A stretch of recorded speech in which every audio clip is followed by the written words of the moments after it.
Hello दोस्तों, स्वागत है आप लोगों का हमारे यूट्यूब चैनल महान सर में। और दोस्तों, आज हम पढ़ेंगे संघ और उसका राज्य क्षेत्र। हम पॉलिटी पढ़ रहे थे और पॉलिटी में ये हमारी आज चौथी क्लास है जिसमें हम पढ़ेंगे संघ और उसका राज्य क्षेत्र। और ये हमारी जो यूपी पीएससीएस और आरओ एआरओ के लिए ये एक सुपर फास्ट आपका रिवीजन है। तो इसको आप जरूर ज्वाइन करें, बहुत अच्छी क्लास होने वाली है, बहुत जबरदस्त आपकी क्लास होने वाली है। इसमें हम संघ और राज्य क्षेत्र तो पढ़ेंगे ही पढ़ेंगे। पार्ट वन में ये आता है, आपके संविधान के पार्ट वन में आता है। उसके साथ साथ हम पढ़ेंगे अपना नागरिकता वाला पार्ट भी हम पढ़ेंगे। तो आज हम क्या पढ़ेंगे, संघ और उसका राज्य क्षेत्र और नागरिकता वाला पार्ट इसमें हम पढ़ेंगे। दो आपके भाग इसमें हम पढ़ेंगे। तो स्टार्ट करते हैं। देखिए पार्ट वन में आपके जो देखिए ये लिखा है आपका भाग वन। भाग वन में आपका क्या आता है, संघ और उसका राज्य क्षेत्र यानी यूनियन एंड इट्स टेरिटरी इसमें शामिल होती है। और इसमें जो आर्टिकल है ना, जो पार्ट वन है ना, इसमें आपके 4 आर्टिकल दिए हुए हैं। कितने आर्टिकल हैं दोस्तों? 4 आपके आर्टिकल इसमें आपके दिए हुए हैं। तो ये चारों आपको पढ़ने रहते हैं। अब देखिए मैंने चारों को ऐसे लगा रखा है, article one, article to, article three, article four. ये चारों आर्टिकल जो हैं पार्ट वन से रिलेटेड हैं। अब इनके बारे में हम पढ़ते हैं कि इनमें क्या क्या लिखा गया है, बहुत अच्छे से समझेंगे। देखिए यहाँ पे जो पार्ट वन का जो पहला आपका आर्टिकल है वो क्या कहता है। देखिए यहाँ पे लिखा है आर्टिकल वन, क्या लिखा है, भारत राज्यों का संघ है। यानी क्या है, India is union of state. India is a union of state, यहाँ पे आ होना चाहिए था, India is a union of state. यानी कि भारत राज्यों का एक संघ है। क्या है, एक केंद्र है। भारत एक संघ है, उसमें सारे राज्य आपके क्या है, सम्मिलित हैं। मतलब भारत कैसे बना है, भारत बना है आपका ऐसे जैसे कि एक ये राज्य, एक ये राज्य, एक ये राज्य, एक राज्य, ये एक ये अलग अलग जो स्टेट्स अलग अलग आपको दिख रहे हैं पूरे के पूरे इंडिया में ना, जहां तहां पे आपके स्टेट दिख रहे हैं, इन सभी को मिला के मतलब इन सभी का संघ, इन सभी का समूह आपका क्या कहलाता है, इंडिया कहलाता है। ये आपका संघ का मतलब, यूनियन का मतलब ये होता है। अब देखिए इसका जो इसके आर्टिकल बन के आपके आर्टिकल कुछ क्लोज हैं। जैसे आपके देखिए आर्टिकल वन का क्लोज वन आपका क्या कहता है, इसमें आपको देखिए बहुत अच्छे से समझिए क्या है, इंडिया अर्थात भारत, यानी कि इंडिया अर्थात भारत राज्यों का संघ है। यहाँ पे इंग्लिश में भी यहाँ पे लिखा है क्या, इंडिया दैट इज भारत। हमारे संविधान में जो इंडिया है ना, उसका इंडिया भी नाम लिया गया है और भारत भी इस्तेमाल किया गया। तो दोनों वर्ड आपके संविधान में इस्तेमाल हैं, भारत और इंडिया। ऐसे भी क्वेश्चन बनता है कि क्या हमारे संविधान में इंडिया शब्द का कहीं उल्लेख है, तो आर्टिकल वन के क्लोज वन में आपका उल्लेख मिलेगा। तो इंडिया अर्थात भारत, यानी कि India that is Bharat is a union of state and union territory. क्या कहा गया है भारत जो है ना, राज्यों का एक संघ है और यूनियन टेरिटरी भी इसमें शामिल है। क्या लिखा है मैंने, भारत राज्यों का संघ भी है और इसमें यूनियन टेरिटरी भी शामिल है। ये देखिए यहाँ पे क्या लिखा है, जो यूनियन टेरिटरी होती है ना, केंद्र शासित प्रदेश है, वो भी आपके इसमें शामिल है। तो ये आपका लिखा है, ये आपकी जो पूरी लाइन इंग्लिश की है ना, ये एकदम कंप्लीट लाइन आपकी अपने आप में है। तो इसको आप जरूर याद रखना, India that is Bharat is a union of state and union territory. ठीक है। अब देखिए यहाँ पे क्या लिखा है, भारत राज्यों के मध्य कोई समझौते का परिणाम नहीं है। ये संघ का मतलब ये होता है कि देखिए वैसे हम समूह भी बोल सकते हैं, बहुत सारे वर्ड इसके लिए इस्तेमाल कर सकते हैं, लेकिन इसका मतलब ये होता है कि भारत के जो राज्य हैं उनके बीच ऐसा नहीं कोई समझौता हुआ है 1-2 साल के लिए या 10 साल के लिए, 20 साल के लिए, आप चाहो तो 20 साल बाद अलग हो जाना कोई भी राज्य, ऐसा नहीं हो सकता है। तो भारत के जो राज्य हैं उनके मध्य में कोई समझौता नहीं है, भारत और राज्यों के मध्य में कोई समझौता नहीं किया गया है कि आप 10 साल तक आप हमारे साथ में रहिए फिर आप अलग हो सकते हैं, ऐसा नहीं। ये आपका है ही आपका संघ, कभी भी अलग नहीं हो सकता। और क्या है, भारत संघ से कोई भी राज्य अलग नहीं हो सकता। ये बी आर अम्बेडकर ने कहा, ये दोनों बातें बी आर अम्बेडकर के द्वारा कही गई हैं कि भारत के किसी भी राज्य के साथ उसका कोई समझौता नहीं है, वो उसका हिस्सा है ही। वो चाहे भी तो अलग नहीं हो सकता है कोई भी राज्य, और कोई भी राज्य से अलग नहीं हो सकता भारत से। ये बात बी आर अम्बेडकर ने कही है। अब देखिए आर्टिकल जो टू है ना, जो आर्टिकल वन का क्लोज टू है ना, उसमें क्या है, उसमें आपकी बात की गई है, जो आर्टिकल वन का टू है ना, उसमें कहा गया है जो शेड्यूल वन है ना, जो हमारी अनुसूची हमने पढ़ी थी, 10 अनुसूचियां हैं हमारे संविधान की। तो शेड्यूल जो वन है, अनुसूची जो वन है, उसमें आपका क्या लिखा गया है, उसमें जो आपके राज्य हैं, जो आपके यूनियन टेरिटरी हैं, उनकी लिस्ट दी गई है कि हमारे कितने राज्य हैं, कितनी हमारी यूनियन टेरिटरी। तो उनमें पूरा लिस्ट दिया गया है, यानी 28 राज्य दिए गए हैं और 8 आपके क्या है, union territory, all union territory आपके मिल जाएंगे।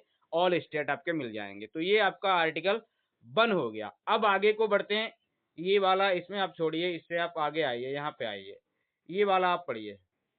क्या है, यहाँ से आप पढ़िए, वहां पे कंफ्यूजन है, आपको कंफ्यूजन वाला पार्ट ही नहीं पढ़ना है, ये आपको पढ़ना है। देखिए आर्टिकल 2 को पढ़ते हैं, आर्टिकल 1 हमने समझ लिया ना, आर्टिकल 2 को पढ़ते हैं। देखिए इसमें क्या है, संसद जो है ना, संसद संघ में किए गए क्या गए किया गए देखिए फिर से पढ़ते हैं, क्या है, संसद संघ में किसी नए यानी कि बाहरी, नए बोले तो बाहरी राज्य का प्रवेश या स्थापना कर सकती है, यानी एक्सटर्नल बाउंड्री का इसमें समावेशन कर सकती है। इसको ऐसे समझिए, क्या है, सीधे सीधे शब्दों में आपको बताना चाहूंगा कि भारत जो है ना, भारत की संसद जो है ना, वो किसी भी बाहरी राज्य को जो इंडिया के बाहर है, इंडिया में नहीं लगता है, उसको भी शामिल कर सकती है, या किसी नए राज्य की स्थापना कर सकती है।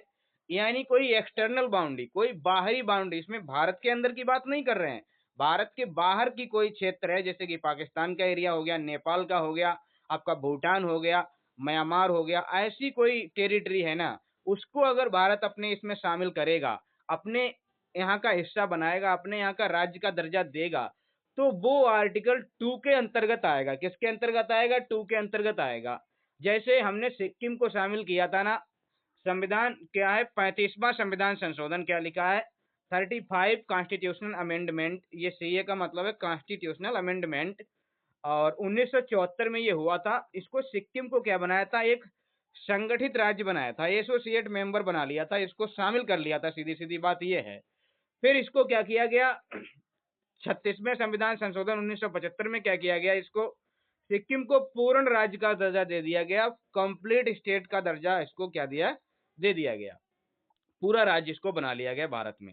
ठीक है, तो ये आपका जो बाहरी राज्य को मिलाने की बात है, वो आर्टिकल 2 के तहत आएगा। ठीक है, अब ये आर्टिकल 3 सर क्यों है, ये इसको भी समझिए दोस्तों।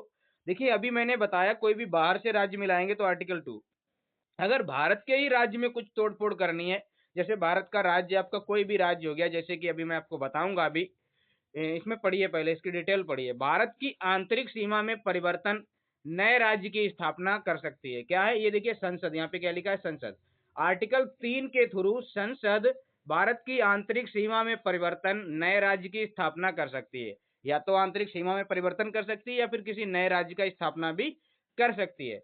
दो या दो से अधिक राज्यों के भागों को मिलाकर नया राज्य भी बना सकती है, या किसी राज्य में से उसका क्षेत्र अलग करके किसी भी राज्य को अलग कर सकती है। मतलब देखिए यहाँ पे मैं आपको सीधे सीधे बातों में बोलूं तो आप मेरी बातों पे समझिए।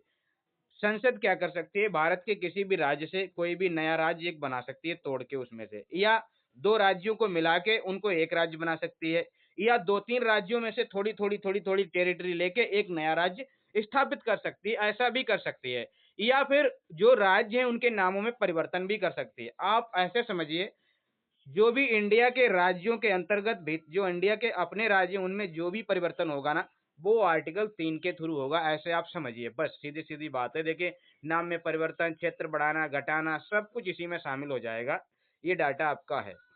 जैसे आपका देखिए मध्य प्रदेश से आपका क्या है, छत्तीसगढ़ को अलग किया गया था, ये छत्तीसगढ़ है ना, ये मध्य प्रदेश से अलग आपके होके बना था। और आपको पता होगा जो मद्रास है, मद्रास जो पहले आपका क्या है, आंध्र प्रदेश है ना, वो आपका क्या था, मद्रास था, और मद्रास से अलग आपके क्या है ना, मद्रास से आपका आंध्र प्रदेश बना दिया गया था। कब, 1953 में आंध्र प्रदेश आपका बना था। देखिए यहाँ पे थोड़ा कंफ्यूजन है आप लोगों को, देखिए यहाँ पे क्या है, देखिए मद्रास था, मद्रास से आंध्र प्रदेश बना, कब बना, 1953 में। ठीक है, 1953 में बना। और आंध्र प्रदेश से तेलंगाना राज्य निकल के आ गया, कब, 2 जून 2014 को। सिफारिश किसने की थी, इस तेलंगाना राज्य बनाने की सिफारिश आई थी, कृष्णन कमेटी थी एक, उसने इसकी मतलब इस सिफारिश की थी कि एक राज्य बनना चाहिए तेलंगाना। तो देखिए यहाँ पे क्या हुआ है, एक ही राज्य से कई राज्य, देखिए मद्रास से आंध्र प्रदेश बना दिया गया, फिर आंध्र प्रदेश से तेलंगाना बना दिया गया। तो भारत के अंदर जो भी चेंजेस होगा वो आर्टिकल इस 3 के थ्रू होता है। ठीक है, अब देखिए परिवर्तित नाम, जैसे संयुक्त राष्ट्र, संयुक्त प्रांत आपका था, जो यूपी का नाम हुआ करता था किसी जमाने में, संयुक्त प्रांत, यानी कि हमारी आजादी से पहले आपका ये नाम होता था। तो उसका नाम क्या कर दिया, उत्तर प्रदेश कर दिया गया। मद्रास का नाम क्या कर दिया गया, अब तमिलनाडु कर दिया गया, जो ये मद्रास है इसका नाम तमिलनाडु कर दिया गया। तो नाम में परिवर्तन, नाम में क्षेत्र में चेंज, क्षेत्र से अलग राज्य बनाना, ये सब आर्टिकल 3 के तहत आता है। आगे बढ़ते हैं दोस्तों और देखते हैं, यहाँ पे देखते हैं क्या है। देखिए यहाँ पे छत्तीसगढ़, यहाँ पर भी और राज्यों को देखिए, जैसे छत्तीसगढ़ था ना, छत्तीसगढ़ की स्थापना आपकी कब की गई? 1 नवंबर 2001 में की गई। ये 4 ऐसे राज्य हैं, देखिए इनको आप याद रख लीजिए।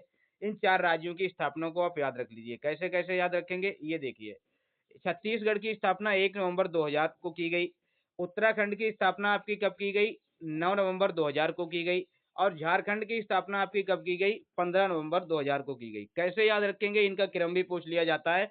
इनकी स्थापना का क्रम लगाइए कि सबसे पहले छत्तीसगढ़, उत्तराखंड और झारखंड। तो इसमें मैं क्या एक ट्रिक लगाता हूँ, जैसे कि ये छत्तीसगढ़ में क्या है सी, यू, उत्तराखंड में यू और झारखंड में जे, तो सी यू जे मैं लिख लेता हूँ, सी यू जे लिख लेता हूँ और उससे हिसाब लग जाता है 1 नवंबर, 9 नवंबर, 15 नवंबर, 1 9 15 ऐसे आप याद कर लेते हैं और बाकी तो सन 2000 है ही है। और तेलंगाना तो आपको पता ही है, ये आपका बना है। तो ये सारे आर्टिकल 3 के तहत आते हैं। समझ गए ना आप? बिल्कुल समझ गए होंगे। अब मैं आप लोगों को समझाता हूँ। अगला आर्टिकल आपको दिखाता हूँ। अगला आर्टिकल क्या है हमारा? आर्टिकल 4। आर्टिकल 4 में क्या लिखा है सर? इसको भी समझा दीजिए ना। अरे बिल्कुल समझाएंगे सर। देखिए आर्टिकल 4 में क्या है, इसमें भी संसद के पास आपकी सारी शक्तियां हैं। ये सारे काम संसद ही करती है, ठीक है। संसद ही हमारी लॉ मेकिंग बॉडी है, तो वही तो करेगी। अब देखिए इसमें क्या है, इसमें जो आर्टिकल 2 में जो भी दिया गया है, जो भी आर्टिकल 2 में कहा गया है, बाहरी राज्यों को हम अपना राज्य बनाएंगे, नाम कुछ भी उनका जो भी करेंगे, किसी नए या बाहरी राज्य का प्रवेश या स्थापना जब भी करेंगे, या आपका क्या है, आर्टिकल 3 की बात करते हैं, दोनों आपके आर्टिकल 4 में देखिए क्या है। आर्टिकल 4 में, आर्टिकल 2 में और आर्टिकल 3 में जो भी बातें की गई हैं ना, वो आर्टिकल 4 के अंतर्गत आ जाती हैं। अब इसको समझिए कैसे आती हैं। जैसे कि हम आर्टिकल 2 के तहत किसी बाहरी राज्य को स्थापना करेंगे, तो हमें संविधान में चेंज करना होगा कि नहीं करना होगा? संविधान में संशोधन करने की जरूरत पड़ेगी। हाँ बिल्कुल सर पड़ेगी। और आर्टिकल 3 के तहत भी अगर हम कोई आंतरिक सीमा में परिवर्तन, नए राज्य की स्थापना या सीमा को घटाना बढ़ाना कुछ भी करेंगे ना, तब भी संविधान में हमको चेंजेस लाना होगा और संशोधन करना पड़ेगा। इससे तो बहुत सारे संविधान में संशोधन बढ़ते रहेंगे। तो ऐसा कहा गया कि ये आर्टिकल 4 के अंतर्गत आ जाएगा, मतलब इसके लिए आर्टिकल 368 की कोई जरूरत नहीं पड़ेगी। केवल साधारण बहुमत से ही ये चीजें हो जाएंगी। ये जो चीजें हैं ना, ये केवल और केवल साधारण बहुमत से हो जाएंगी। इसके लिए कोई विशेष बहुमत की जरूरत नहीं पड़ने वाली है, ये केवल साधारण बहुमत से होंगी। इसका मतलब क्या है? साधारण बहुमत का मतलब ये है कि इसके लिए संविधान संशोधन करने की आवश्यकता नहीं है, यानी आर्टिकल 368 को बिल्कुल भी छूने की जरूरत नहीं पड़ेगी। ये इसमें होगा। तो ये समझ आया होगा मेरे ख्याल से। अब यहाँ पे देखिए, अब हम इससे जुड़े हुए हमने आर्टिकल तो पढ़ लिए, अब हम देखेंगे उस टाइम पे जो भी हुआ था ना, जो भी हुआ था। जैसे कि हमारे पास क्या थे, राज्य क्या थे, राज्यों की कैटेगरी आपको मैं बताऊं, तो जब आपका क्या बोलता हूँ, सातवां संविधान संशोधन हुआ ना 1956 में, सातवां संविधान संशोधन आया था 1956 में, तो आपके पास क्या थे, ये तरीके के आपके राज्य थे। ब्रिटिश प्रांत था और देसी देसी रियासतें थी। एक तो ब्रिटिश प्रांत मतलब जिसपे ब्रिटिश का कब्जा हुआ करता था वो वाले, जिसपे ब्रिटिश डायरेक्ट आपका क्या है रूल करता था वो वाले। एक देसी रियासतें हुआ करती थी, एक कमिश्नरी क्षेत्र होते थे जिसपे ब्रिटिश के कमिश्नर काम करते थे, और एक आपके होते थे संघ शासित राज्य, जो कि अंडमान निकोबार ऐसे आपके राज्य हुआ करते थे। तो इन चारों को आपका क्या है, सातवें संविधान संशोधन 1956 के तहत इनको हटा दिया गया। इन सभी को हटा दिया गया, रियासतों को, कमिश्नर क्षेत्र को, सबको खत्म कर दिया गया। आप पॉलिटी पढ़ेंगे संविधान में तो उनको, इनको कैसे लिखा गया है, का खा गा घा करके लिखा गया है। चारों को का खा गा घा ऐसे, या ए बी सी डी ऐसे करके लिखा गया है, ठीक है। तो इसमें आपको क्या है, ये चारों ही खत्म कर दिए गए थे, आपको ये इतना याद रखना है। और जैसे देसी रियासतों में आप बात करें तो आपकी पहले आपकी कितनी थी, 549 आपकी देसी रियासतें थीं। और इनका एकीकरण किसने किया? पटेल जी ने किया। पटेल बोले तो सरदार वल्लभ भाई पटेल। बाद में 3 आपकी और आ गई, जैसे कि जूनागढ़, जो जनमत संग्रह के आधार पे हो गया, मतलब वहां की जनता ने कहा कि आप भारत में शामिल हो जाइए, तो जूनागढ़ भारत में शामिल हो गया। तो ये आपकी आ गई हैदराबाद, इसको ऑपरेशन पोलो के तहत, पुलिस कार्रवाई के तहत इसको क्या है शामिल कर लिया गया था, इसलिए ऑपरेशन पोलो इसको कहा गया, और ये भी भारत में शामिल हो गई थी, ठीक है। और जम्मू कश्मीर एक विलय पत्र के द्वारा इसमें शामिल कर लिया गया। वहाँ के राजा हरि सिंह करके कोई थे, तो उन्होंने भारत में क्या है कहा कि हम भारत में शामिल होना चाहते हैं, और एक एक लेटर पे साइन कर दिया कि हम भारत में शामिल हो रहे हैं, तो वही विलय पत्र होता है। और शामिल हो गए। तो ये 3 आपकी और शामिल हुई तो ये आपकी 552 हो गई थी, ठीक है? अब आप देखिए इन चारों राज्यों को खत्म करके 7वें संविधान 1956 में इनको भारत राज्य में शामिल कर लिया गया। इन राज्यों को खत्म कर दिया गया और देखिए क्या बनाया वो भी अभी बात करेंगे। राज्यों के पुनर्गठन से संबंधित आपके जो आयोग आए थे, उनकी बात करते हैं क्योंकि उस टाइम पे बड़ा ही मामला गड़बड़ था। राज्यों के पुनर्गठन से संबंधित आयोग आए। किसने कहा कि ये राज्य होना चाहिए, वो राज्य, फलाने ढिमाके की बातें हुई। देखिए एक आयोग आता है राज्यों के गठन से संबंधित, अलग अलग राज्यों का गठन होता है तो एक आयोग आता है एसके धर आपकी क्या है कमेटी। एसके धर कमेटी मैंने संविधान में भी इनका जिक्र किया था जब संविधान सभा पढ़ा रहा था तो मैंने बताया था ये राज्य जो एक समिति थी ना, राज्य संगठन करके समिति, ये उसके अध्यक्ष थे। और मैं आपको ये बताता हूँ, देखिए क्या लिखा है, एसके धर आयोग। एसके धर जो आयोग है ना, ये जून 1948 में आपका क्या है आता है। मतलब इसका गठन कब होता है एसके धर आयोग का, जून 1948 में ये आयोग बनता है और ये अपनी रिपोर्ट देता है दिसंबर 1948 में। दिसंबर 1948 में अपनी रिपोर्ट देता है और क्या कहता है, राज्य का जो गठन है वो भाषा के आधार पर नहीं होगा। राज्य का किसी भी राज्य का आधार, गठन का आधार भाषा नहीं हो सकती। मतलब अगर कहीं पे अलग अलग तरीके की भाषा बोली जा रही तो उसके हिसाब से हम राज्य का गठन तो नहीं करेंगे।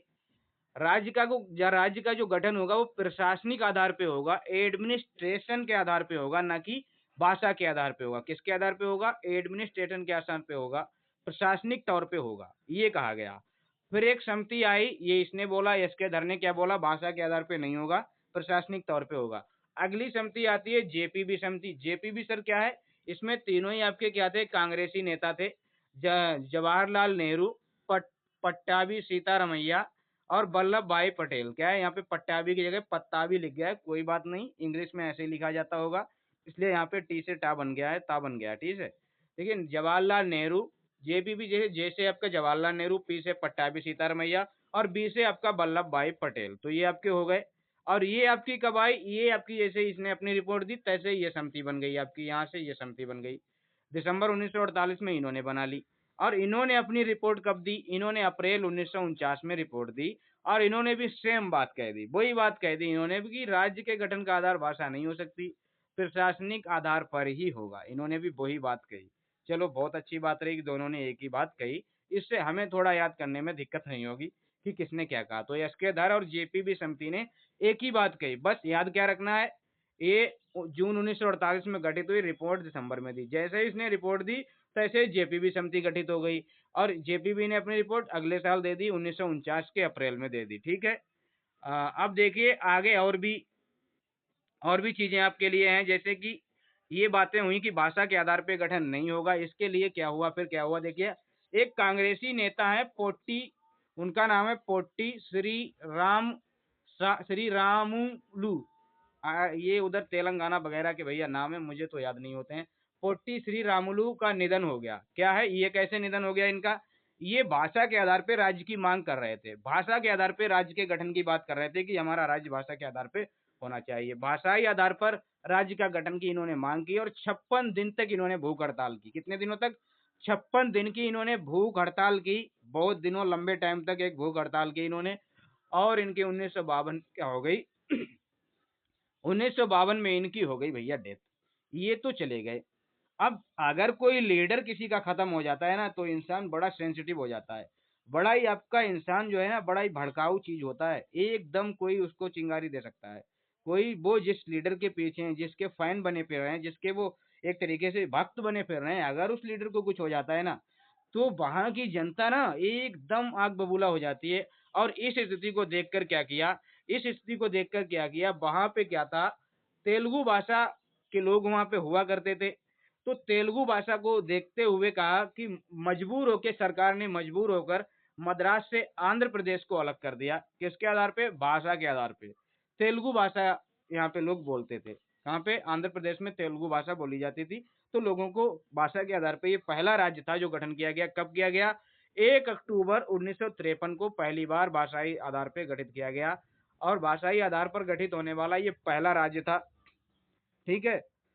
और इसकी जो सिफारिश की थी ना वो आपकी की थी एक बाचू कमेटी थी। किस, कौन सी कमेटी थी सर, बाचू कमेटी थी, उसने इस चीज की सिफारिश की थी। तो ये भी आप याद रखना किसने सिफारिश की थी। अब देखिए आगे और भी चीजें, जब ये राज्य एक गठित हो गया ना, जब इस राज्य का भाषा के आधार पर गठन हो गया, तो और राज्यों ने भी मांग उठानी शुरू कर दी। कहा हम भी भाषा के आधार पर गठन करेंगे, हम भी करेंगे। नए नए राज्यों ने अपनी मांग की। देखिए यहाँ पे क्या लिखा हुआ है, भाषाई आधार पर राज्य गठन है तो अन्य क्षेत्रों से मांगे उठने लगी, क्योंकि कहा ये हो गया है तो हम भी कर लेंगे।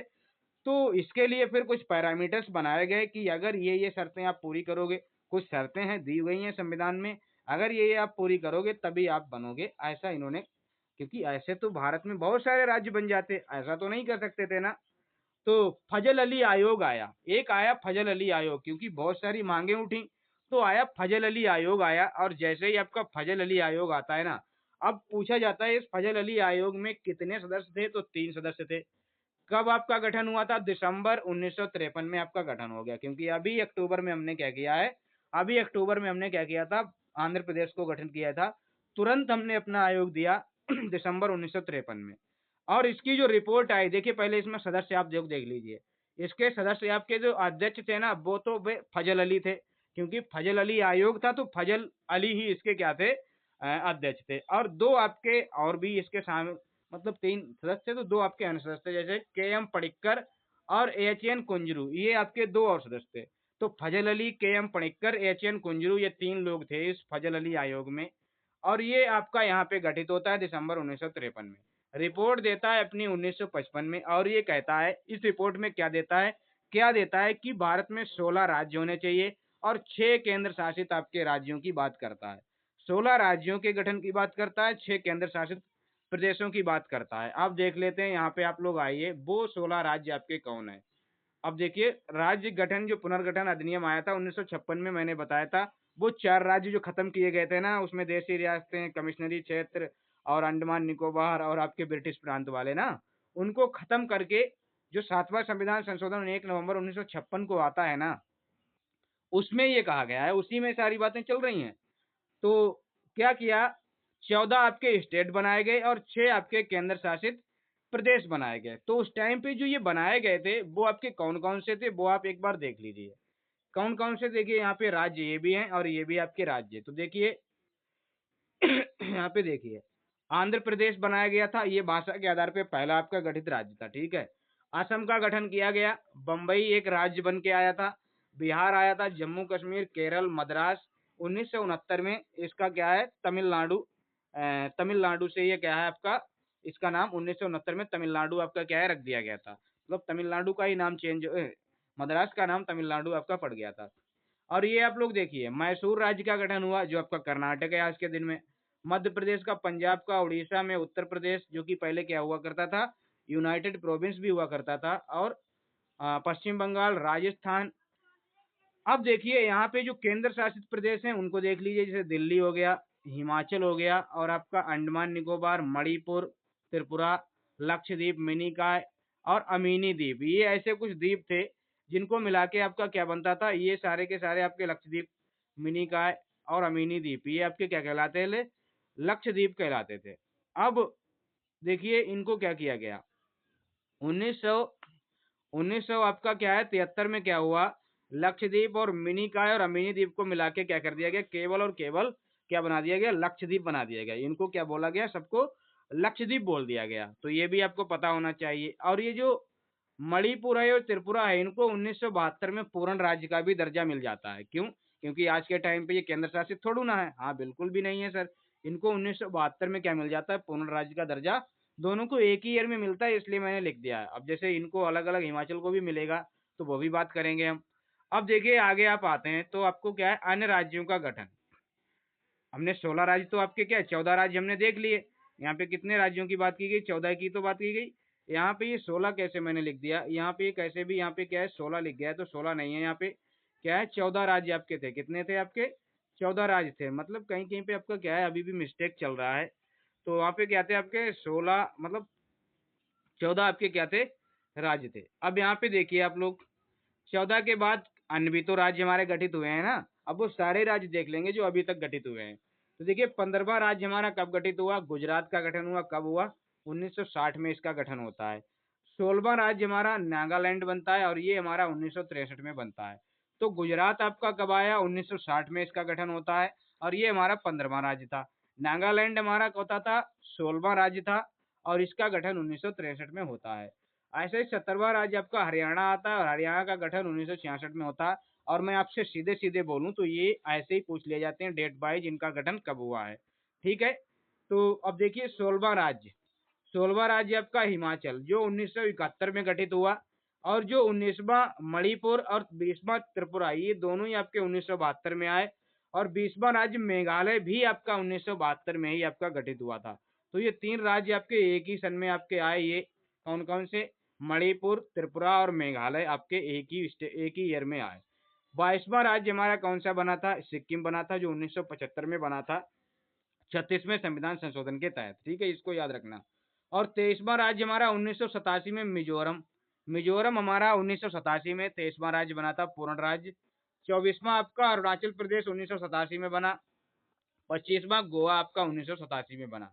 तो ये 3 राज्य भी आपके क्या हैं, एक ही सेम ईयर में आपके बने हैं, लेकिन इनका क्रम अलग-अलग है, मिजोरम, फिर आपका अरुणाचल, फिर आपका गोवा, ऐसे आपका क्रम है। ऐसे ही आपके मणिपुर, त्रिपुरा और मेघालय आपके ये इनका क्रम है। और 26वां राज्य आपका कब बना? छत्तीसगढ़ आपको पता ही है सन 2000 में 1 नवंबर। फिर आपका क्या है उत्तराखंड 9 नवंबर 2000 में और आपका झारखंड आपका 15 नवंबर 2000 में और 29वां राज्य आपका तेलंगाना बना था कब? 2014 में। लेकिन सर आज के टाइम पे तो हमारे राज्य 28 हैं। हाँ, वो भी बताते हैं, उसके लिए तो ये डिटेल लिखी है। देखिए 31 अक्टूबर को क्या हुआ, जम्मू कश्मीर जो एक राज्य हुआ करता था, जम्मू कश्मीर जो एक स्टेट हुआ करता था, उसको तोड़ के 2 यूटी बना दिए गए, एक तो लद्दाख और एक आपका जम्मू एंड कश्मीर यूटी बन गया। ठीक है सर? तो यहाँ से 2 यूटी निकल गए और जम्मू कश्मीर राज्य क्या है? खत्म हो गया। यानी हमारे राज्य कितने रह गए?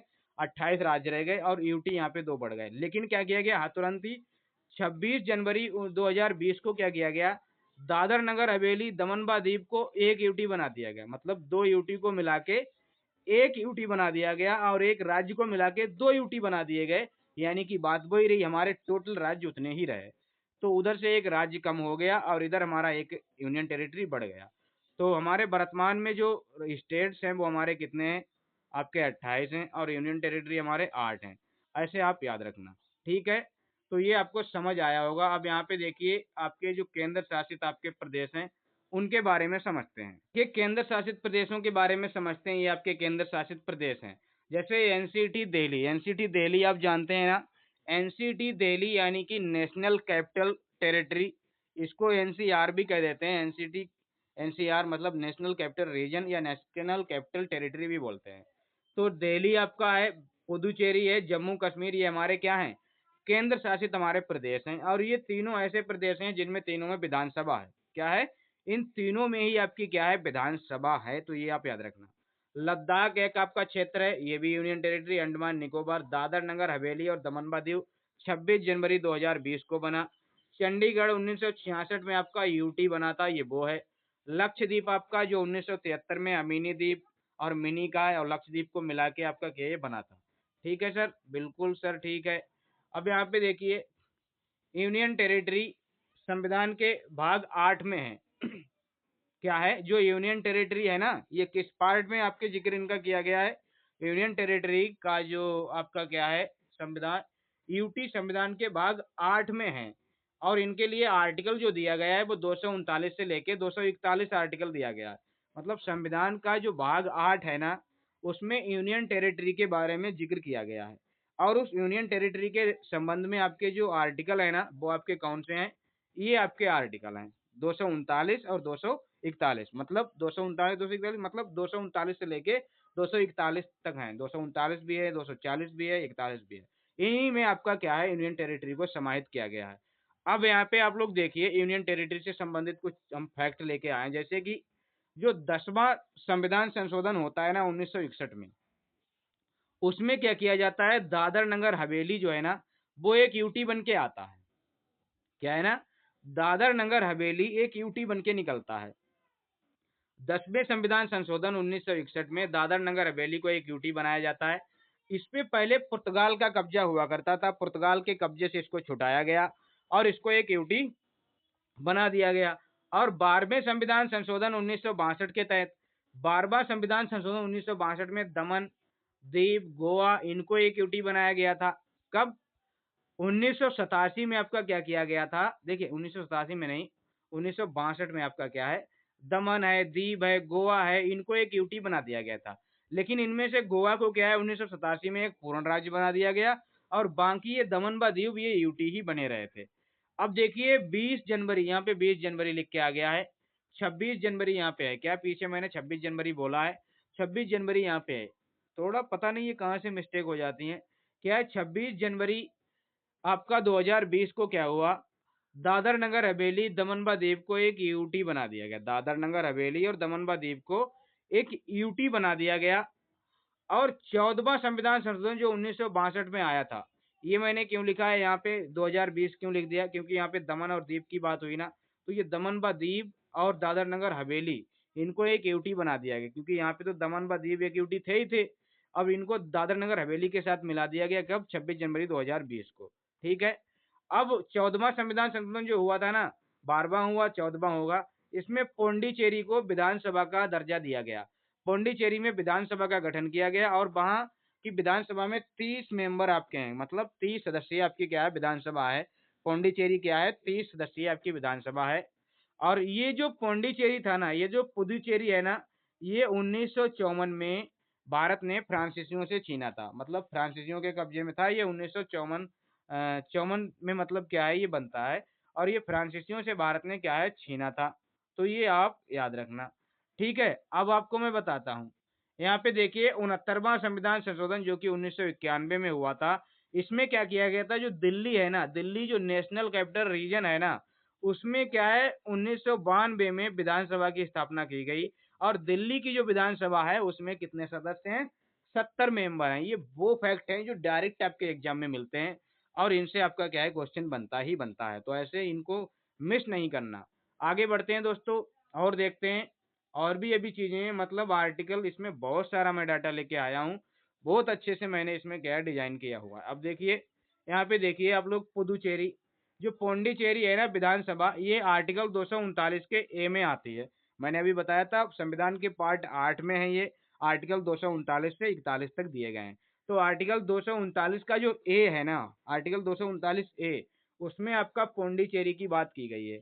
और पौंडीचेरी के बारे में आपको एक बात मिलेगी, ये 3 राज्यों में फैला हुआ है। पुदुचेरी ये क्या है 3 राज्यों में, जैसे केरल में एक इसका क्षेत्र है माहेवाला, आंध्र प्रदेश में इसका यनम क्षेत्र लगता है, तमिलनाडु में इसका कराईकल है, और तमिलनाडु में कराईकल है, और पुदुचेरी खुद भी आपका कहाँ पे है?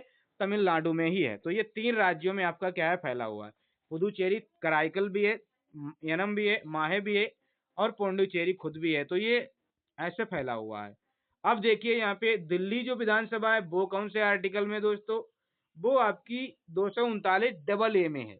देखिए पौंडीचेरी है 239 सिंगल ए में, और जो दिल्ली है वो आपका आर्टिकल 239 डबल ए में है, क्योंकि वो दिल्ली है तो इसलिए डबल ए हो गया। ठीक है, पौंडीचेरी यानी कि सिंगल ए हो गया। ठीक है। अब ये क्या अब यहाँ पे देखिए 3 यूटी ऐसे हैं, मैंने पीछे भी बात की है, 3 यूटी ऐसे हैं, 3 यूटीज हैं जिनमें विधानसभा है, जैसे कि पुदुचेरी जिसको हम पांडिचेरी भी कहते हैं, दिल्ली, जम्मू कश्मीर, इनमें क्या है हमारी विधानसभा है। ठीक है। अब यहाँ पे देखिए कुछ ऐसे राज्य हैं जिनको विशेष दर्जा प्राप्त है, जैसे आप लोग देखिए विशेष दर्जा प्राप्त आपके असम है, मेघालय है, अरुणाचल प्रदेश, नागालैंड, मणिपुर, मिजोरम और त्रिपुरा। इनको सेवन सिस्टर कहा जाता है, 7 बहनें। ये क्या है 7 बहनें जो आपके नॉर्थ ईस्ट के जो राज्य है ना, वो आपके क्या है उनको विशेष दर्जा है। और विशेष दर्जा क्या है, जब भी कोई नीति निर्माण होगा उनके लिए, तो 90% योगदान उस नीति के लिए कौन करेगा? केंद्र करेगा। और 10% उस केंद्र राज्य का आपका क्या है हिस्सा रहेगा, पार्टिसिपेट रहेगा। मतलब कोई योजना लॉन्च की वहां के लिए, तो 10% पैसा सरकारें राज्य की देंगी और 90% केंद्र देगा। और इनका एक भाई भी है, क्या है? एक सिक्किम, मतलब ये इनको कहा जाता है सिक्किम। ये साथ इनको इनको ऐसे क्वेश्चन भी बनते हैं इनके, तभी इसको मैं लेके आया हूँ। अब यहाँ पे देखिए, यहाँ पे आप लोग देखिए ये वाला आप देखिए, विशेष दर्जा प्राप्त हेतु क्या प्रावधान है, मतलब किसी भी राज्य को अगर विशेष दर्जा मिल रहा है ना, तो क्या कंडीशंस होंगी, क्या चीजें होंगी जिससे उसको विशेष दर्जा मिलेगा? तो देखिए उस राज्य का सामूहिक दृष्टि से बड़ा ही महत्व होना चाहिए। और राज्य का पर्वतीय एवं दुर्गम अवस्थित क्षेत्र, मतलब पर्वतीय क्षेत्र है, दुर्गम क्षेत्र है, जहाँ पे लोगों के लिए रहने का ठीक से निवास स्थान सारी चीजें बहुत ही दिक्कत वाली होती हैं। और जहाँ पे न्यूनतम जनसंख्या घनत्व, मतलब बहुत कम लोग जहाँ पे रहते हैं, और आर्थिक व बुनियादी दृष्टि से पिछड़ा भी हो, मतलब बाकी जो आर्थिक गतिविधियां हैं उनमें क्या है ना, बहुत पिछड़ापन हो, लोग बहुत ही गरीब या एक तरीके से बहुत पिछड़े लोग हों, तो उनको क्या सरकार देती है, उनको विशेष राज्य का दर्जा देती है, जिसमें 90% रुपया केंद्र लगाती है, 10% राज्य खुद लगाता है, जिस राज्य की वो बात करते हैं। तो ये आपका हो गया, ये हमने क्या कर लिया, ये पार्ट हमने कंप्लीट कर लिया। अब देखिए आगे आते हैं, अब हम पढ़ते हैं नागरिकता वाले पार्ट को। क्या है, नागरिकता वाले पार्ट को हम पढ़ते हैं, और इसमें हम देखिए क्या पढ़ेंगे। नागरिकता में, नागरिकता देखिए आपके कौन से पार्ट में है, नागरिकता आपके संविधान के पार्ट 2 में आती है। कौन से पार्ट में आती है, संविधान के पार्ट 2 में आती है, और इसको अब हम पढ़ेंगे। देखिए नागरिकता में आपको पता होगा कि हमारी जो नागरिकता है ना, जो सिटीजनशिप है ना, वो हमारे यहाँ पे पहले तो समझिए, एक होती है आपकी एकल नागरिकता, और एक होती है आपकी दोहरी नागरिकता। लेकिन हमारे यहाँ पे जो प्रावधान है वो ना एकल नागरिकता का है, केवल केंद्र की नागरिकता ही हमारे यहाँ पे है। और ये जो नागरिकता वाला कॉन्सेप्ट है ना, ये कहाँ से लिया गया है, आपको पता होगा हमने कहाँ से अडॉप्ट किया है, ये ब्रिटेन से हमने अडॉप्ट किया है, क्योंकि वहां पर भी एकल नागरिकता है और हमारे यहाँ पर भी एकल नागरिकता है। और ये जो दोहरी नागरिकता है, आपको जो केंद्र की अलग नागरिकता होती है, और जिस राज्य में आप रहते हैं तो उस राज्य की एक अलग नागरिकता होती है। ये नागरिकता आपके यूएसए में चलती है, वहां के लोगों के पास डबल नागरिकता होती है। तो ये आपकी दो तरह की नागरिकता होती है, एक आपकी एकल और एक आपकी दोहरी। अब देखिए भारत में जो है ना, वो एकल नागरिकता है, मैंने बता दिया कि हम भारत के नागरिक हैं।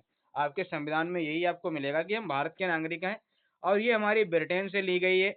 और ये लागू कब हुई थी, हमारी जो नागरिकता वाला पार्ट है ना, ये कब लागू कर दिया गया था, ये आपका क्या है, लागू कब किया गया था, ये आपका 26 नवंबर 1949 को आपका क्या है, लागू कर दिया गया था। ये पार्ट आपका कब है, 26 नवंबर 1949 को आपका क्या है, लागू हो गया था। और क्या मैं बोलता हूँ, इसको नागरिकता को प्रदान कौन करता है, नागरिकता देता कौन है, ये संसद प्रोवाइड करता है। संसद किसी भी व्यक्ति को नागरिकता देता है और छीन भी सकता है। और संसद के भी अंतर कौन कौन आता है, गृह मंत्रालय। संसद का जो सबसे बेस्ट आपका मंत्रालय है ना, वो गृह मंत्रालय है, तो ये आपका आता है। अब देखिए जो नागरिकता है ना, वो हमारे क्या बोलता हूँ पार्ट 2 में तो है ही है, ये तो आपको पता ही होना, संविधान के पार्ट 2 में है। अब ये जो नागरिकता है ना दोस्तों, ये जो नागरिकता है ना, ये आपके आर्टिकल 5 से लेके आर्टिकल 11 तक रहती है। मतलब आर्टिकल 5 से 11 तक इसका आपको जिक्र मिलेगा। कैसे सर आपको समझेंगे इसमें, इसमें समझना सर ऐसे है कि आपका अभी हमने 1 से 4 आर्टिकल पढ़ ही लिया है, जिसमें आपका राज्यों के बारे में बात थी, सारा कुछ हमने पढ़ लिया। अब ये आपका क्या है, नागरिकता में आपका क्या है, 5 से लेके 11, जैसे कि अब इसमें भी 2 पार्ट आपके कर दिए गए। जो 5 से लेके आपके 8 तक हैं, ये संविधान के लागू होने के समय कौन-कौन भारत के नागरिक होंगे, इसके बारे में बात करता है। और ये बताता है भारत नागरिकता के संबंध में संसद को प्राप्त कुछ शक्तियाँ हैं, नागरिकता को कुछ पावर दी गई हैं, नागरिकता को लेके कि वो नागरिकता किसी की खत्म भी कर सकता है और किसी को भी दे भी सकता है। कौन भारत के नागरिक होंगे या नहीं होंगे, ये आपका क्या है, संसद डिसाइड करेगी। और ये संविधान से लागू होने के पहले और ये बाद की भी बात करते हैं।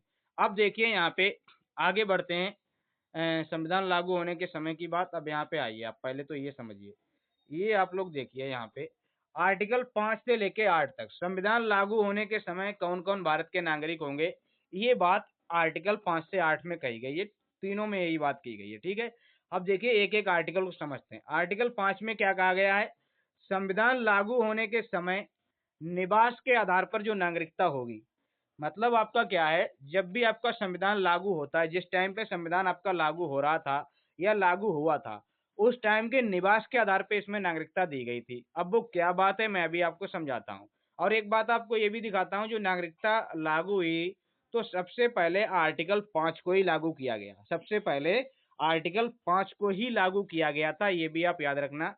अब यहाँ पे देखिए इसके क्या आता है, इस वाली लाइन के अंतर्गत क्या आता है, समय निवास के आधार पर, मतलब 3 शर्तें इसमें रखी गई, और तीनों शर्तों में से कोई एक अगर आप फॉलो कर रहे हैं ना, तो आप भारत के नागरिक होंगे। जब संविधान लागू हुआ था उस समय की बात है कि संविधान लागू होने के समय अगर किसी भी व्यक्ति यानी उसका जन्म भारत में हुआ है, भारत में अगर उसका जन्म हुआ हो तो वो भारत का नागरिक होगा, या उसके माता पिता में से कोई एक भारत में जन्मा हो तो भी वो भारत का नागरिक होगा, ये कहा गया। और क्या कहा, संविधान लागू होने से 5 वर्ष पहले अगर वो भारत में रह रहा है, माना कि कोई भी व्यक्ति है जिसका भारत में जन्म तो नहीं हुआ है, लेकिन संविधान जब लागू हुआ है उससे वो 5 वर्ष पहले से ही भारत में रह रहा है, यानी कि हमारा संविधान 26 नवंबर 1949 को लागू हुआ, 1950 को लागू हुआ। और अगर वो व्यक्ति 5 साल पहले 1945 से ही भारत में रह रहा है ना, तब भी वो भारत का नागरिक मान लिया जाएगा, चाहे फिर उसका जन्म कहीं भी हुआ हो, इससे कोई फर्क नहीं पड़ेगा। लेकिन ये तीनों शर्तों में से कोई एक शर्त आपकी फॉलो होनी चाहिए। अब देखिए आर्टिकल 6 क्या कहता है। आर्टिकल 6 ये बताता है कि पाकिस्तान से भारत आने वाले वालों के लिए नागरिकता की बात करता है। आर्टिकल 6 क्या कहता है, जो लोग पाकिस्तान से भारत आए थे उनकी नागरिकता के बारे में ये बताता है कि वो लोग नागरिक कौन कौन से लोग भारत में जो पाकिस्तान से आए हैं वो भारत के नागरिक कौन कौन से लोग हैं जो हो सकते हैं। तो देखिए मैंने यहाँ पे इमेज भी बनाई है, ये आपकी क्या है, ये आपका क्या है, आपका भारत है और ये आपका क्या है, पाकिस्तान है। तो पाकिस्तान से जो लोग भारत आएंगे, यहाँ पे देखिए मैंने क्या है, पाकिस्तान से इंडिया की तरफ एरो बनाया है। तो जो भी लोग पाकिस्तान से भारत आएंगे वो आपके क्या है, नागरिक होंगे। लेकिन उनके लिए शर्त क्या दी गई है, देखिए 2 शर्तें आपको दिखाई गई हैं। एक तो क्या है, 19 जुलाई 1948 से पहले जो भी आ गए भारत के नागरिक होंगे बिना कोई शर्त के, ठीक है। और एक कहा गया 19 जुलाई 1948 के बाद, लेकिन इसमें शर्त रख दी गई कम से कम वो 6 महीने भारत में रहें।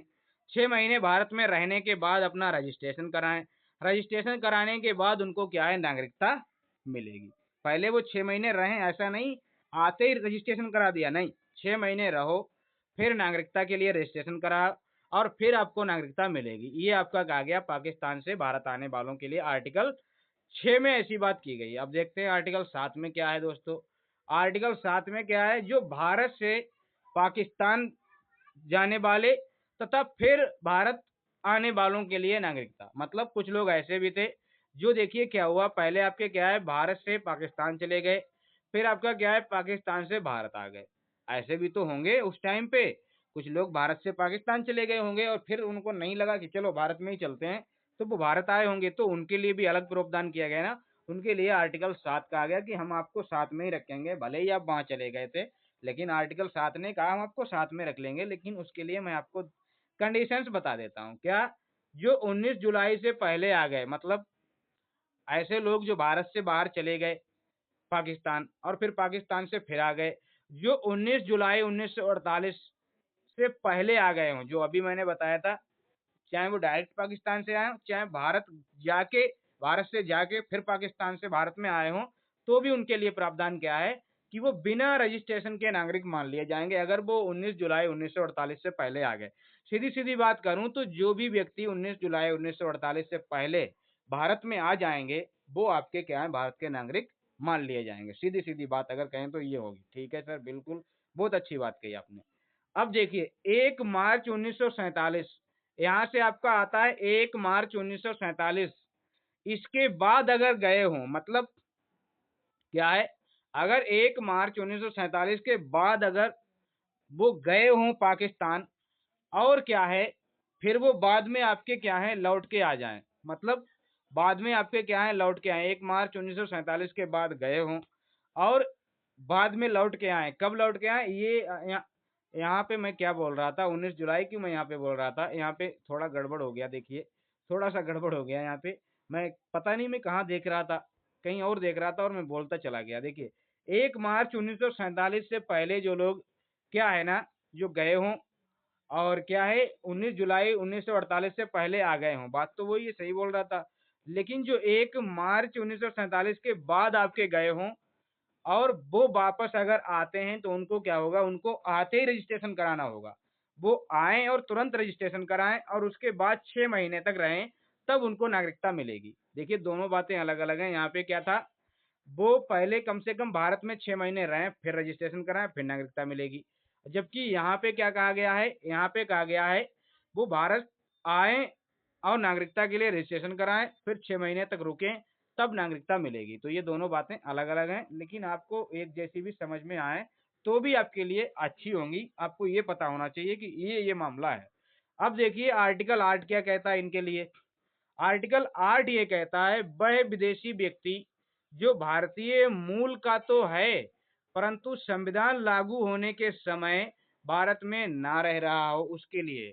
देखिए ये जो आर्टिकल थे अभी आर्टिकल आपके 5, 6 और 7, 6-7 जो आर्टिकल थे ना, ये आपको बता रहे थे जो भारत से पाकिस्तान गए या पाकिस्तान से भारत मतलब भारत और पाकिस्तान के बीच की बात कर रहे थे, सीधी-सीधी बात करूँ तो। लेकिन आर्टिकल 8 क्या कहता है? ये कहता है कुछ लोग ऐसे भी तो होंगे जो ऐसे होंगे जो भारतीय लोग होंगे लेकिन वो जब संविधान हमारा लागू हुआ होगा तो भारत में नहीं होंगे। ऐसा भी तो होता है कि आपके घर में कुछ कार्यक्रम हो रहा हो, शादी फंक्शन हो रहा हो और आप घर में ही ना हो। ऐसा भी तो होता है ना। तो भारत में संविधान लागू हो रहा था और वो लोग भारत में नहीं थे, वो किसी अन्य देश में थे, पाकिस्तान में नहीं, किसी अन्य कंट्री में थे। तो वो भारत के नागरिक होंगे या नहीं होंगे उसके बारे में बात करता है। उनके लिए आपका बताता है। क्या बताता है? उनके लिए शर्तें रखता है ये। क्या शर्तें रखता है संसद? उसके माता-पिता, दादा-दादी, नाना-नानी चाहे माता-पिता में से, चाहे दादा-दादी में से, चाहे नाना-नानी में से कोई एक ऐसा व्यक्ति हो जो भारत में जन्मा हो। क्या है? जैसे कि मान लिया कोई व्यक्ति है जो भारत से बाहर रह रहा था, कब? जब संविधान लागू हुआ था, उस समय पे। लेकिन अब वो भारत में जन्मा भी नहीं था वो व्यक्ति जो भारत से बाहर रह रहा था। लेकिन सरकार ने कहा, संसद ने कहा अगर उसके माता-पिता, उसके दादा-दादी, नाना-नानी में से अगर कोई भी भारत का जन्मा है, तो भी वो व्यक्ति आपका भारत का नागरिक बनेगा।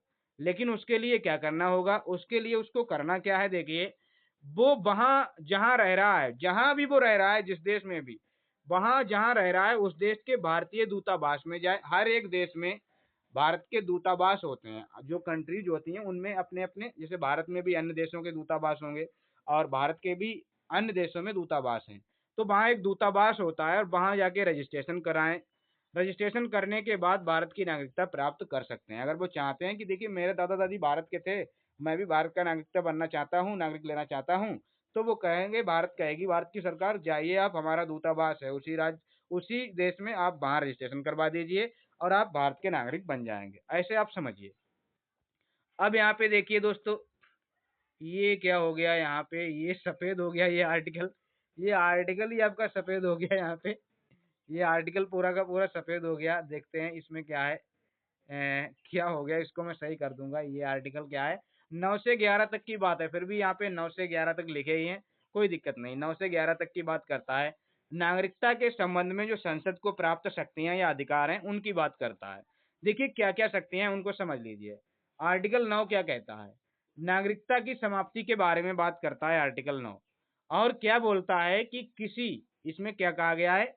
नागरिकता समाप्ति को लेके किसी अन्य देश की नागरिकता ग्रहण करने पर भारतीय नागरिकता जो है ना वो स्वतः समाप्त हो जाएगी। क्या कहा?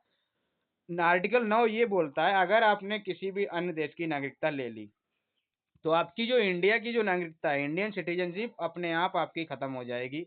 जैसे कि अगर कोई व्यक्ति आपका अन्य देश में जाए, मान लिया कि सऊदी गया, दुबई गया, वहाँ की नागरिकता ले ली, तो भारत की नागरिकता उसकी फिनिश हो जाएगी अपने आप, कुछ करना भी नहीं पड़ेगा, ठीक है? अब यहाँ पे देखिए आर्टिकल 10 क्या कहता है? ये कहता है कि संसद के द्वारा बनाए गए कानून से ही किसी को नागरिकता प्रदान या उसकी नागरिकता छीनी जा सकती है। मतलब सर क्या हुआ? संसद ही ऐसा कानून बना सकती है जिससे किसी की नागरिकता को छीना जा सकता है या किसी को नागरिकता प्रदान की जा सकती है। मतलब संसद के बारे नागरिकता से संबंधित जो भी कानून है वो संसद ही बना सकती है। चाहे वो नागरिकता छीनने की बात हो, चाहे नागरिकता प्रोवाइड करने की बात हो, ये संसद ही कानून बनाएगी। सीधी-सीधी बात ये है। संसद नागरिकता प्रदान कर सकती है और छीन भी सकती है। ये बात इसमें कही गई है, ठीक है? समझ में आ गया होगा। आर्टिकल 11 क्या कहता है? नागरिकता संबंधी कानून बनाने का जो अधिकार है ना, वो संसद के पास है और किसके पास है? संसद के भी गृह मंत्रालय के पास है। ऐसे समझिए। अब देखिए संसद क्या करेगी? संसद नागरिकता में कोई नियम क्या करेगी? कोई जोड़ सकती है। नागरिकता जो अधिनियम है उसमें क्या है? कोई भी नियम को जोड़ सकती है। उसको घटाना घटाना उसमें कोई भी नियम को घटाना हो, जोड़ना हो, कोई संशोधन करना हो ये कर सकती है संसद। अब किसके ज़रिए करेगी? ये संसद का गृह मंत्रालय है, उसके ज़रिए ये सब कार्य आपकी क्या है करेगी, ठीक है? अब यहाँ पे आप लोग आगे देखिए, अब संसद को लेके ये तो हमने आर्टिकल पढ़ लिए। अब जो आपको क्या है संसद को लेके बताया नागरिकता को लेके। अब नागरिकता के संबंध में कुछ अन्य प्रावधान भी हैं जिनको हम पढ़ेंगे। देखिए एक तो ये है नागरिकता अधिनियम 1955 है। ये नागरिकता अधिनियम 1955 और नागरिकता समाप्ति है, ये वाली चीज़ें हैं। इन सारी चीज़ों को हम पढ़ेंगे। फिर हम तब जाके हम यहाँ पे रुकेंगे। अब देखिए यहाँ पे नागरिकता अधिनियम 1955 क्या बोलता है? संविधान में नागरिकता के बारे में बहुत कम जानकारी मिलती है। अगर आप संविधान को पढ़ेंगे तो उसमें आर्टिकल ही वगैरह मिलेंगे। लेकिन आपको जो संपूर्ण जानकारी चाहिए, इस नागरिकता की अधिक जानकारी के लिए आपको नागरिकता अधिनियम 1955 पढ़ना पड़ेगा। अब नागरिकता अधिनियम 1955 में आप लोग देखेंगे तो ये इसमें भी बहुत सारे संशोधन हुए हैं नागरिकता को लेके। देखिए कुल 6 बार आपके संशोधन हुए हैं। देखिए पहला आपका नागरिकता संशोधन अधिनियम 1986 आया था। पहले तो 55 में बना था, फिर आपका अधिनियम 86 में क्या किया गया? इसमें संशोधन किया गया। फिर दूसरा आपका 1992 में संशोधन किया गया। तीसरा आपका कब किया गया इसमें संशोधन?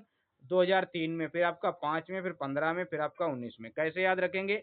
55 फिर 86 फिर 92, 92 फिर 2003, 15 देखिए यहाँ पे कैसे करेंगे? यहाँ पे 2003 और यहाँ पे 5, 3 15 यानी 2015 आ गया। फिर आपका 2019 में आपने सुना होगा वो आपका सीएए आपका आया था ना एक, उसके बारे में ये आपका उसमें भी आपका क्या है ये किया गया।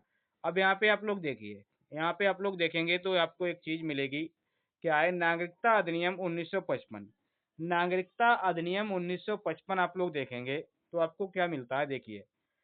नागरिकता 1955 में आपकी 2 बातें की गई हैं। 5 प्रकार से नागरिकता प्राप्ति की बात की गई है और नागरिकता समाप्ति की बात की गई है 3 प्रकार से। तो मैं आपको पाँचों को बता देता हूँ, इसकी ट्रिक भी है। देखिए यहाँ पे ब्रांड लिखा है ना, तो BRAND मतलब बर्थ, जन्म अगर आपका भारत में हुआ है तो भी आप भारत के नागरिक हैं।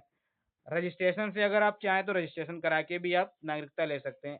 एक्वायर क्षेत्र समाविष्टि, एक्वायर मतलब भारत ने किसी राज्य क्षेत्र को अगर जीत लिया है, तो वो राज्य क्षेत्र जो भी है उसमें नागरिक हैं वो भारत के नागरिक होंगे। नेचुरलाइज़ेशन प्राकृतिक रूप से भी आप नागरिक बन सकते हैं, जैसे कि आप भारत में रह रहे हैं, भारत के बारे में अच्छा बोलते हैं, भारत को अच्छा कहते हैं, भारत की संविधान की, भारत की चीज़ों की, भारत की जो राष्ट्रीय इमारतें हैं उनके सबका महत्व समझते हैं, सबकी इज़्ज़त करते हैं। तो एक नेचुरल आपका वो बन जाता है ना कि आपको नागरिकता मिल ही जानी चाहिए। हालाँकि रजिस्ट्रेशन कराना ही होता है, लेकिन आपको नेचुरलाइज़ेशन के तहत आपको नागरिकता मिल जाती है, ठीक है? और डिसेंट वंश के आधार पे अगर आपके माता-पिता में से कोई भारत का है, तो भी आपको नागरिकता मिल जाती है, ठीक है?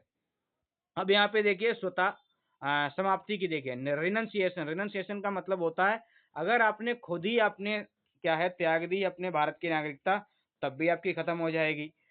कैसे? जैसे आपने क्या किया, आप चाहते हैं कि हम भारत के नागरिक नहीं रहेंगे, तो आपने क्या है स्वतः त्याग दी। अब एक आपकी क्या है टर्मिनेशन के द्वारा, जैसे कि आपने दूसरे देश की नागरिकता लेने पर आपको क्या है भारत का नागरिक से हटा दिया जाएगा, आपके आप भारत के नागरिक नहीं रहेंगे।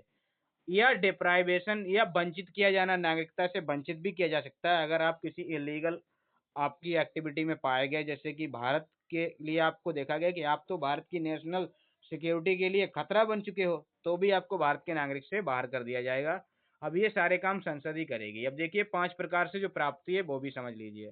देखिए जन्म से क्या है, क्या लिखा है? यदि किसी का जन्म 26 जनवरी 1950 को या उसके बाद भारत में जन्मा है, तो वो भारत का नागरिक आपका माना जाएगा। 26 जनवरी को या उससे पहले या उसके बाद जन्मा है तो वो भारत का नागरिक होगा। अगर भारत में ही हुआ है तब, भारत में ही उसका जन्म अगर हुआ है तो ये बात है। और नागरिकता संशोधन जो अधिनियम 1986 था ना, उसमें क्या है, उसके अनुसार उसके माता-पिता में से कोई एक भारतीय नागरिक होना चाहिए, तो आपका ऐसा होगा। जैसे कोई विदेशी आपका आगे बा मतलब कोई अन्य देश से आपका आके भारत में रह रहा था और उसका जन्म बच्चे का हुआ, वो 26 जनवरी 1950 को भारत में ही हो गया, तो उसको नागरिकता मिल जाएगी। लेकिन क्या 1986 में क्या कहा गया? 1986 में ये बात की गई है कि उसका कोई एक तो नागरिक होना चाहिए भारत का, तब तो आप उसको भारत की नागरिकता देंगे। हाँ, ठीक है सर।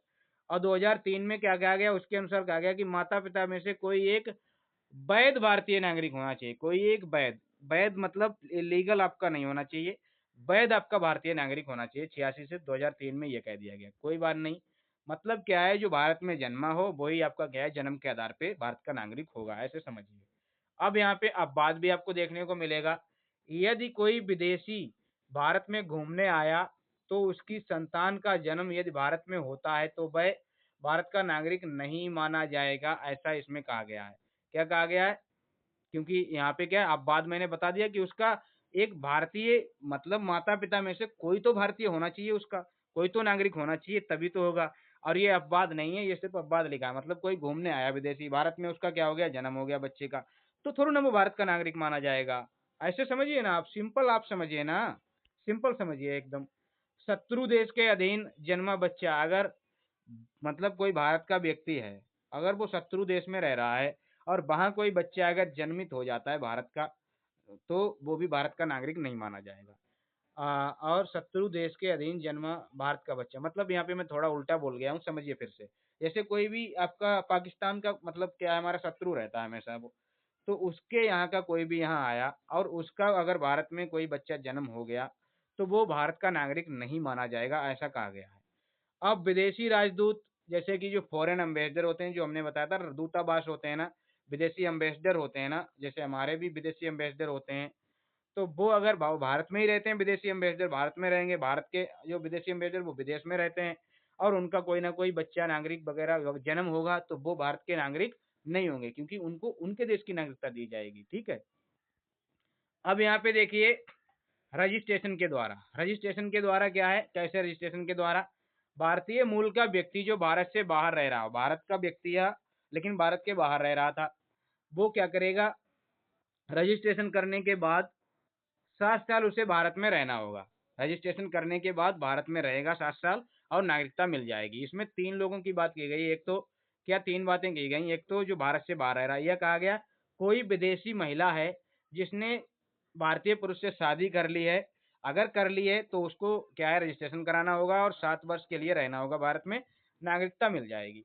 राष्ट्रमंडल देशों के ऐसे नागरिक जो भारत में नौकरी कर रहे हैं। राष्ट्रमंडल देश वो देश हैं जो ब्रिटेन के गुलाम रहे थे कभी और वो राष्ट्रमंडल देशों में शामिल हुए हैं और उनके ऐसे नागरिक जो भारत में नौकरी कर रहे हैं, मतलब बहुत से ऐसे लोग भी तो हैं जो भारत में नौकरी कर रहे हैं, राष्ट्रमंडल देशों के लोग हैं, विदेशों के देश के लोग हैं, लेकिन वो देश जो राष्ट्रमंडल में शामिल हैं, कॉमनवेल्थ में शामिल हैं, अगर वो नौकरी कर रहे हैं तो उनके लिए भी यही सेम प्रोसेस है, वो रजिस्ट्रेशन कराएं, 7 वर्ष तक रहें और नागरिकता ले सकते हैं अगर चाहें तो। और एक्वायर क्षेत्र से क्या है, भारत सरकार द्वारा किसी नए राज्य को अर्जित करने पर उस राज्य के निवासी भारत के नागरिक होंगे, ठीक है।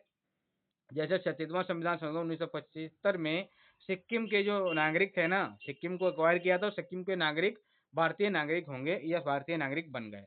अब देखिए यहाँ पे क्या बोलता हूँ मैं, यहाँ पे देखिए नेचुरलाइजेशन से, नेचुरलाइजेशन से प्राकृतिक रूप से, देशीयकरण से भी इसको कहते हैं। देशीयकरण मतलब आपके अंदर देश की भावना है, इंडिया के प्रति आपके अंदर बहुत अच्छी भावना है, देशीयकरण है आपका, प्राकृतिक रूप से आप बन सकते हो। कैसे कैसे देखिए इसमें क्या है, कोई विदेशी व्यक्ति जो भारत की नागरिकता लेना चाहता है तो क्या है, 14 वर्ष पूर्व से वो भारत में रह रहा है। जैसे मैं अगर चाहूँ, जैसे मैं तो हूँ ही, कोई व्यक्ति अगर आज चाहे भारत में नागरिक बनना 2024 में, तो वो पिछले 2010 से भारत में रह रहा हो, भारत में रह रहा हो, लगातार रह रहा हो, ठीक है। और भारत सरकार की सेवा में, वो मतलब भारत में कहीं न कहीं कोई नागरिक की कोई मतलब ऐसी सेवा में लगा हो, तो वो आपका रह रहा हो। और क्या देखा जाएगा, 14 वर्ष से रह रहा हो, लेकिन उसका अब ऐसा भी होगा 14 वर्ष में वो कभी अपने देश भी चला जा सकता है, तो हो सकता है 1-2 साल वहाँ भी रुके, तो देखा जाएगा उन 14 वर्षों में, देखा जाएगा पिछले 14 वर्षों से क्या देखा जाएगा कि कुल 11 वर्ष से कम नहीं होना चाहिए कि वो यहाँ रहा हो। मतलब 11 वर्ष तो वो रहा ही होना चाहिए, पिछले 14 वर्षों के रहने के हिसाब से 11 वर्ष उसने भारत में बिताए हों, ठीक है? तब वो भारत का नागरिक माना जाएगा। संविधान की 8वीं अनुसूची में जो 22 भाषाएँ दी गई हैं, उनमें से किसी एक अच्छी भाषा का जानकार हो, एक अच्छी भाषा को वो जानता भी हो, तो भी वो भारत का नागरिक बन सकता है। ये आपकी क्या है, कुछ कंडीशंस हैं, ये सारी कंडीशंस हैं। आवेदन करने के 1 वर्ष बाद उसे भारत की नागरिकता मिल जाएगी। मतलब जब वो इतने साल तक रहेगा, फिर जब वो आवेदन करेगा तो उसे 1 वर्ष के बाद उसको नागरिकता दे दी जाएगी। ये भी देखा जाएगा कि ये रुकेगा भी नहीं कि नहीं रुकेगा, इसने रजिस्ट्रेशन तो करा दिया है, ठीक है। अब यहाँ पे देखिए डिसेंट के आधार पे, वंश के आधार पे जो 26 जनवरी 1950 या उसके बाद, 26 जनवरी 1950 या उसके बाद विदेश में जन्मा कोई बच्चा भारत का नागरिक बन सकता है। कोई भी बन सकता है अगर वंश के आधार पे बस वही बातें हैं, उसके माता-पिता में से वही चीज़ें हैं, कोई एक जन्मा हो। देखिए क्या कहा गया है। क्या कहा गया है यहाँ पे, उसके माता-पिता में से कोई एक भारत का नागरिक हो, वो बच्चा कहीं भी पैदा करें जाके, बच्चा उनका भारत का नागरिक बन सकता है। नागरिकता संशोधन अधिनियम 10 दिसंबर 1992 में उपरोक्त शर्त को दोहराया भी गया था। ये शर्त जो थी ना, इसको फिर से दोहरा दिया गया था, मतलब इसमें फिर से कहा गया था। और 3 दिसंबर 2004 के बाद कोई जन्मा बच्चा 1 वर्ष के भीतर अगर भारतीय कांसुलेट में वहीं दूतावास में आवेदन कराना पड़ेगा। क्या कहा गया कि 2004 के बाद ऐसा नियम बना दिया गया, अगर वहाँ कोई बच्चा विदेश में जन्मा है और भारतीय नागरिक वो उसके माता-पिता हैं, तो उनको क्या चाहिए कि वो 1 वर्ष के भीतर भारतीय दूतावास में जाएँ और अपना आवेदन करें जाके, रजिस्ट्रेशन कराएँ जाके, तब जाके नागरिकता मिलेगी। अब यहाँ पे देखिए ये तो हमने कंप्लीट कर ली। अब ये देखिए आपकी क्या है, ये वाली आप नागरिक ये 3 आपके क्या है, नागरिकता त्यागने के आपके कॉन्सेप्ट हैं, इनको भी समझ लीजिए। बस टॉपिक आपका कंप्लीट हो जाएगा। नागरिकता प्राप्ति से संबंधित 3 आपके प्रकार हैं, जैसे कि रिनंसिएशन, रिनंसिएशन यानी कि स्वतः त्याग देना। स्वतः नागरिकता को त्याग देना, खुद ब खुद अगर आपने छोड़ दी, जैसे यदि कोई व्यक्ति भारत की नागरिक स्वयं अपनी नागरिकता त्यागता है तो उसकी नागरिकता खत्म हो जाएगी। या लेकिन जब जब तक भारत का किसी देश से युद्ध चल रहा हो, अब कोई भारत से अपनी नागरिकता छोड़ना चाह रहा है लेकिन भारत का किसी देश से युद्ध चल रहा है, तब थोड़ा ना वो नागरिकता छोड़ सकता है। तब कहा जाएगा, तब ऐसे पंजीकरण पे कोई ध्यान नहीं देती है। यहाँ पे क्या लिखा है, लेकिन जब भारत का किसी देश से युद्ध चल रहा हो तब केंद्र सरकार ऐसे पंजीकरण पर कोई ध्यान यहाँ पे होता है नहीं देती है। यहाँ पे नहीं लिखा नहीं है, कोई ध्यान नहीं देती है, ठीक है। जब युद्ध चल रहा है तब नहीं ध्यान देगी, युद्ध ना चल रहा हो तब तो कर सकती है। उसके नाबालिग बच्चों की भी नागरिकता खत्म हो जाती है। उसके नागरिक मतलब जैसे किसी व्यक्ति ने अगर वो क्या है छोड़ दी और उसके बच्चे हैं नाबालिग, तो उनकी भी नागरिकता खत्म कर दी जाएगी, क्योंकि वो अभी बालिग नहीं है। लेकिन अगर 18 वर्ष आयु होने पर वो पुनः प्राप्त कर सकते हैं, वो बच्चे 18 वर्ष की आयु होने पर, क्योंकि उनकी कोई गलती नहीं थी ना उसमें। अगर वो 18 वर्ष के हो गए और उन्होंने कहा कि हम नागरिकता लेना चाहते हैं, तो वो भारत की नागरिकता ले सकते हैं। तो ये भी है इसमें। देखिए बहुत सारी बातें होती हैं एक चीज को रिलेटेड। अब देखिए टर्मिनेशन पर्यावसन मतलब कोई विदेश में रहने लगा जाके और वहीं की नागरिकता ले ली, जैसे किसी अन्य देश की नागरिकता लेने पे भारतीय नागरिकता खत्म। लेकिन जब तक भारत का किसी देश से युद्ध चल रहा है तब तक केंद्र सरकार उस पर कोई ध्यान नहीं देती है। यहाँ पर भी क्या है, कोई ध्यान नहीं देती है, ये बात यहाँ पर भी है। लेकिन ये मैंने क्या किया है, ये पूरा का पूरा यहाँ से कट कॉपी पेस्ट किया है और इसको ध्यान नहीं दिया है, इसमें नहीं लगाने का छोड़ दिया है। फिलहाल आप लोग समझदार है ना, तो आप समझ जाएंगे ये यहाँ पे ये किया गया है। मैं ये चीजें एडिट करूंगा जाके अभी के अभी। अब ये चीजें देखिए यहाँ पे क्या है ना कि अ, लेकिन जब भारत का किसी अन्य देश से, ये तो हो गया। अब देखिए डिप्राइवेशन, डिप्राइवेशन यानी वंचित कर दिया जाए, आपको भारत से वंचित किया जाए नागरिकता से। जैसे यदि आप धोखाधड़ी से नागरिकता प्राप्त कर लें, आपने फ्रॉड करके नागरिकता प्राप्त कर ली, देश विरोधी गतिविधि में आप शामिल हुए, जासूसी करते हुए आप पाए गए अपने देश की किसी अन्य देश के लिए, तो भी आपकी समाप्त कर दी जाए। युद्ध के समय शत्रु देश को सहायता देना, युद्ध भारत का चल रहा है किसी अन्य देश से और आप उधर सारा माल सप्लाई कर रहे हो कि ये लो लड़ो, जितना चाहे इन्हें मारो कूटो। संविधान के प्रति अगर आपने अनादर व्यक्त किया और 7 वर्ष से भारत से अगर बाहर आप रह रहे हो ना, लगातार 7 वर्ष से भारत में रह ही नहीं रहे हो, तो भी आपका क्या है, ये नागरिकता आपकी खत्म हो जाती है। इसीलिए आपने देखा होगा जो वीजा वीजा बनते हैं ना, वो आपके 3 साल ऐसे ऐसे बनते हैं ताकि आपकी नागरिकता गड़बड़ में ना पड़े। लगभग आपके ऐसे ही बनते हैं 3-4 साल के लिए। हालांकि फिर जैसे आप बनवाना चाहो वो होता है, लेकिन ऐसा आपका हो सकता है, ठीक है। ये सारी चीजें हैं जिनसे आप खत्म कर सकते हो अपनी नागरिकता को। तो ये आपका टॉपिक कंप्लीट होता है, जिसमें हमने आज 2 पार्ट आपके कंप्लीट किए, एक नागरिकता वाला, एक आपका संघ और राज्य वाला। तो मिलते हैं फिर अगली क्लास में, तब तक के लिए दोस्तों धन्यवाद।